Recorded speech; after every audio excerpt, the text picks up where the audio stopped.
আসসালামু আলাইকুম রহমতুল্লাহি ওবরকাতুহু। সম্মানিত দর্শক, আপনি যদি আমাকে জিজ্ঞাসা করেন যে এই মুহূর্তে বাংলাদেশের সবচেয়ে বড় সমস্যা কী, ১ নম্বর সমস্যা কী?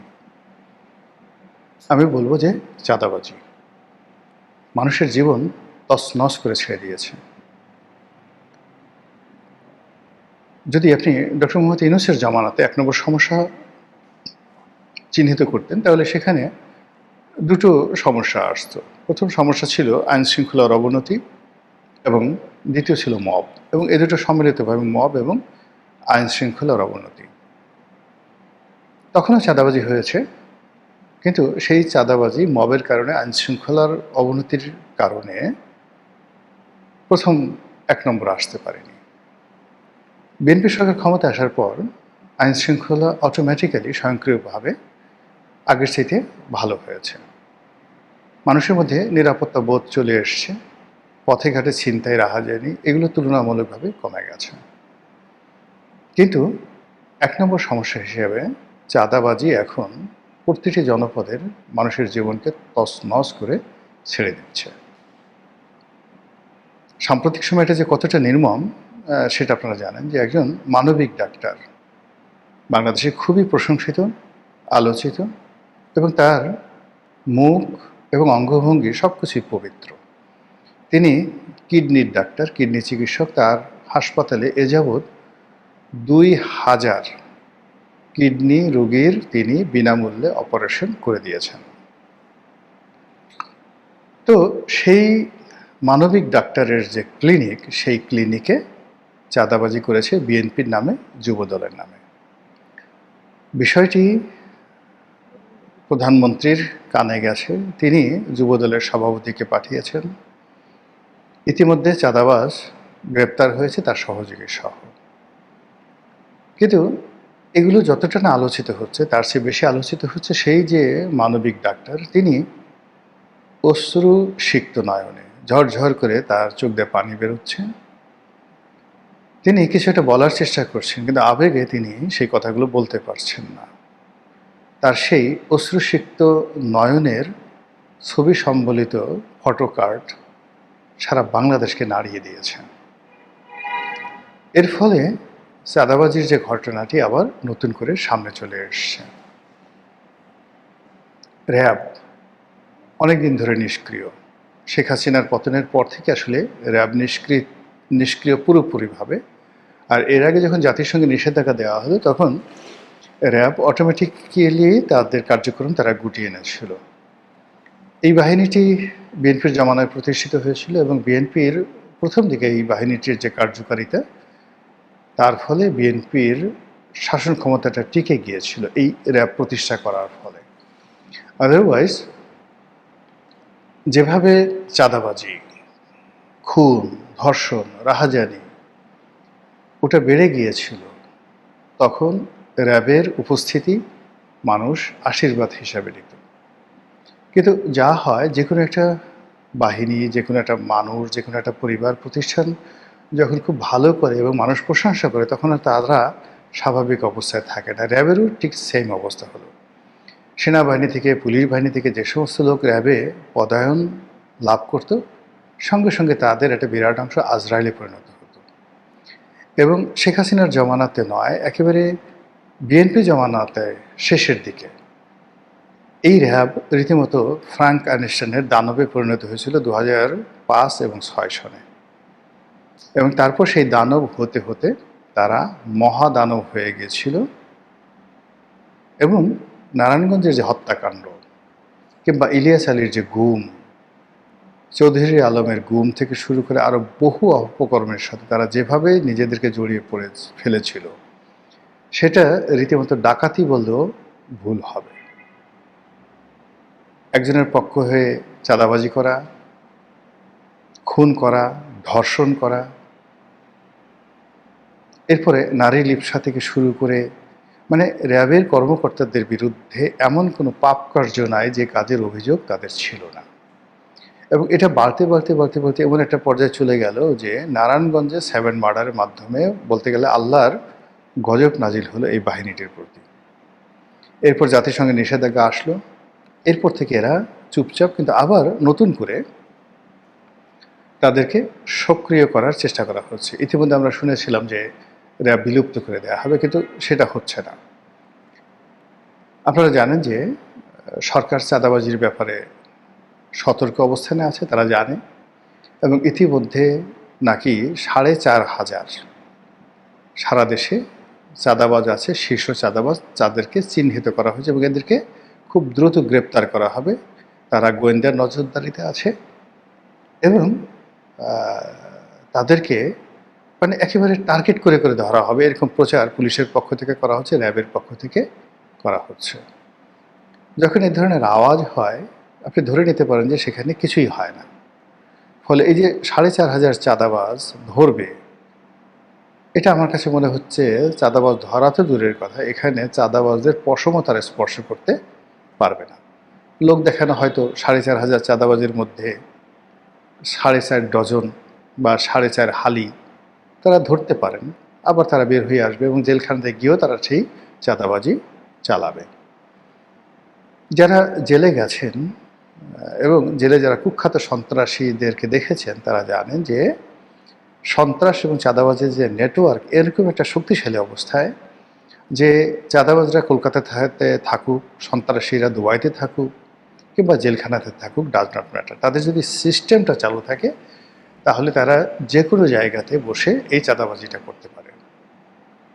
ফলে আমরা কি দেখেছি, একজন ডাকাত শহীদ, একজন টোকাই সাগর, একজন মুরগি মিলন, একজন কালা জাহাঙ্গীর দৃশ্যপটে না থেকেও সারা বাংলাদেশকে তছনছ করে ছেড়ে দিয়েছেন। একজন সুইডেন আসলাম, একজন সুব্রত বাইন দীর্ঘদিন পুলিশের হেফাজতে থেকেছে, দীর্ঘদিন কারাগারে থেকেছে, কিন্তু এটা কোনো মিন করেনি, সমাজে কোনো উন্নয়ন হয়নি, তারা তাদের কাজগুলো করেছে।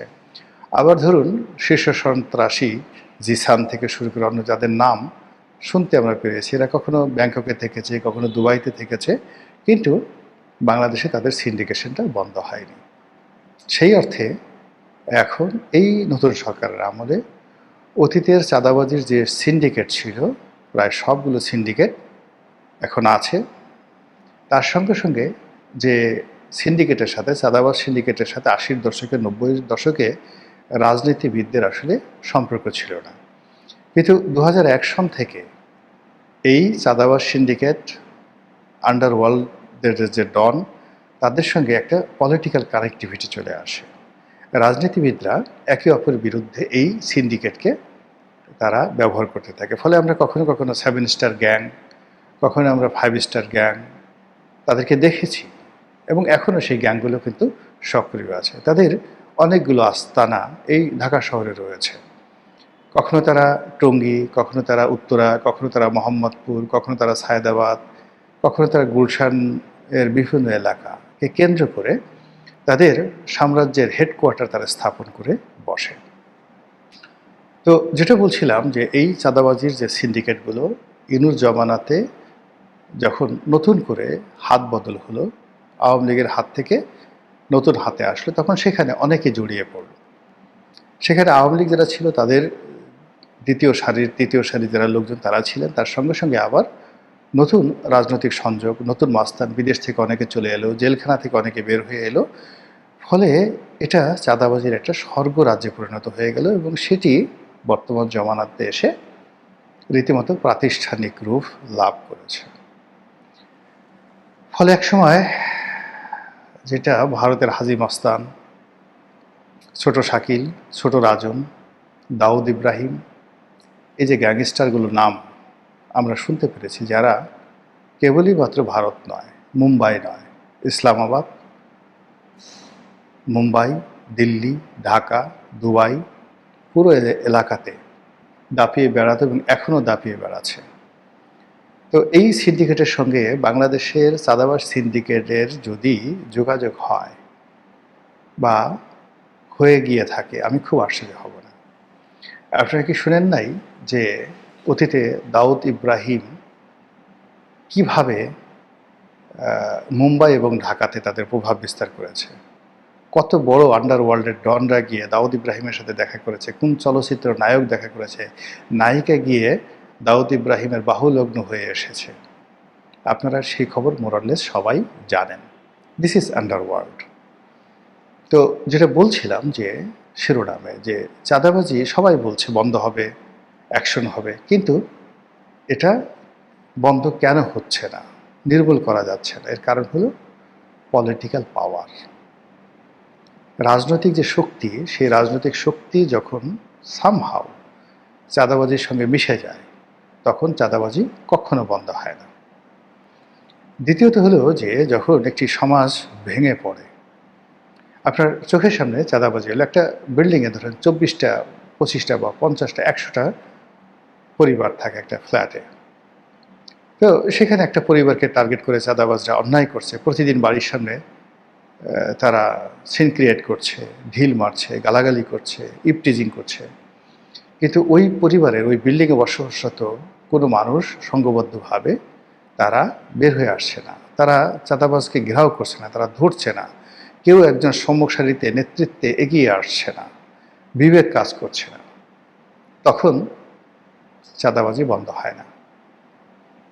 এরপর যখন সমাজের যেটাকে বলা হয় সংবাদপত্র, মিডিয়া, তারা চাঁদাবাজি নিয়ে, এই যেমন আমি আকার ইঙ্গিতে বলছি, কিন্তু আমি যদি বলতে পারতাম যে চাঁদাবাজ করছে গণেশ, গণেশ চাঁদাবাজি করে 100 টাকা উপার্জন করে পরেশকে দিয়েছে, পরেশ তার বস রাজনৈতিক নেতা ধলাকে দিয়েছে, ধলা তার বস কলাকে দিয়েছে, কলা তার বস টলাকে দিয়েছে, টলা সেই টাকা দিয়ে তার প্রেমিকা মদনী বেগমকে শাড়ি গহনা কিনে দিয়েছে, মদনী বেগম সেই শাড়ি গহনা পরে আবার কলার যে বউ স্ত্রী, তাকে একদিন মার্কেটে গালের উপর চটাং চটাং করে চড় দিয়েছে।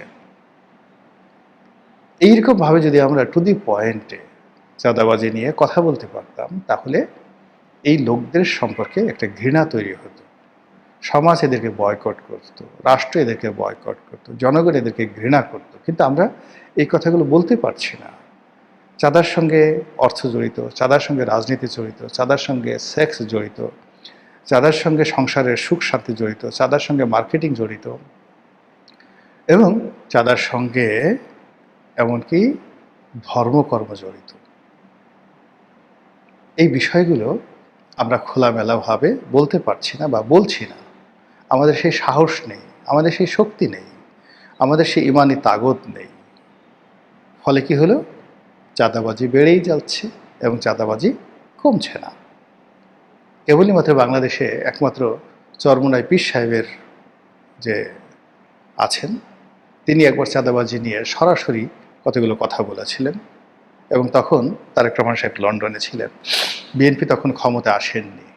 তিনি খুব সাহস করে সেই কথাগুলো বলেছিলেন। তখন সাহসের ব্যাপার ছিল না, তখন আমিও বলতে পারতাম। কিন্তু এখন যদি আমি বলতে পারি বা উনি বলতে পারেন, তাহলে মনে হবে যে আমরা সত্যিকার অর্থে সাহসী, আমাদের ইমান আছে, আমাদের একিন আছে। ফলে এই ইমান একিন না থাকার কারণে আমরা কথা বলতে পারছি না। জামাতের লোকও চাঁদাবাজি নিয়ে কথা বলেছে বা বলে এখনো, কিন্তু ওই আমারই মতো আকার ইঙ্গিতে। তারা যদি টু দি পয়েন্টে বলতে পারতো, ইভেন ইউনূসের জামানাতে যদি তারা বলতে পারতো। এখন আসিফ নজরুল সাহেবকে নিয়ে কত কথাবার্তা হচ্ছে, এখন ইউনূস সাহেবের চরিত্র হননের জন্য কত কথাবার্তা হচ্ছে, কিন্তু তিনি যখন ক্ষমতায় ছিলেন তখন যদি এই কথাগুলো যদি বলা হতো, তাহলে আসলে ডক্টর মোহাম্মদ ইউনূসের এত ক্ষতি হতো না, দেশেরই ক্ষতি হতো না। আল্লাহ আমাদের ইমানের শক্তি বাড়িয়ে দিন, আমাদের জবানকে বুলন্দ করে দিন, এবং আমাদের মধ্যে আল্লাহ রাব্বুল আলামিন যাকে পছন্দ করেন তাকে শহীদি মর্যাদা দিয়ে, কারো মুখ দিয়ে সত্যি কথাটা বের করার পর যদি সেই লোকের মৃত্যু হয়, তাকে আল্লাহ শহীদ হিসেবে কবুল করে নিন। এবং আমাদের এই সমাজে কিছু শহীদের জন্ম হোক, কিছু শহীদের বেড়ে ওঠা হোক, এবং কিছু শহীদকে আমরা স্মরণ করি যে এই লোকটি সত্য কথা বলার কারণে মরে গিয়েছেন বা তাকে মেরে ফেলা হয়েছে। তাহলেই সমাজে পরিবর্তন আসবে, চাঁদাবাজি বন্ধ হবে। অন্যথায় যেই লাউ সেই কদু। মহান আল্লাহ আমাদের সবাইকে হেদায়েত দান করুন, হেফাজত করুন। আসসালামু আলাইকুম ওয়া রাহমাতুল্লাহি ওয়া বারাকাতুহু।